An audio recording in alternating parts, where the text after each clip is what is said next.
Shalom Ouvracha, mon nom c'est Moshe Assouline et je suis actuellement expert comptable à la tête d'un cabinet d'expertise comptable à Jérusalem et à Rav Malgan. On a une vingtaine de collaborateurs.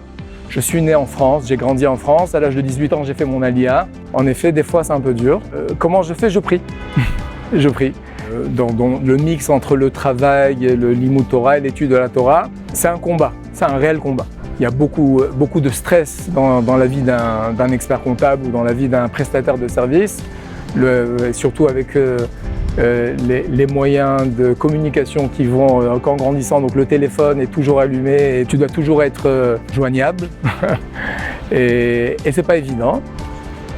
J'ai appris avec le temps à fixer des temps ou ce qu'on appelle le Kodesh Kodashim. Ces moments-là, on met le téléphone de côté. Et généralement, les meilleurs moments, c'est le matin. Et je dois dire que c'est ma vitamine, ce sont mes vitamines pour la journée. C'est-à-dire ça donne une orientation à ta vie, à ta journée. Il n'y a pas de différence entre l'homme qui se trouve au Beth Midrash et l'homme qui se trouve au cabinet. À savoir, j'essaie simplement de faire transpirer, de faire passer mes messages de façon complètement indirecte et informelle.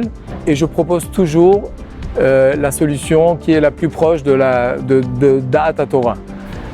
Lorsque j'ai un client qui demande à aller contre Da'at Torah, je peux être amené à demander et poser questions et demander conseil à mes rabbanim.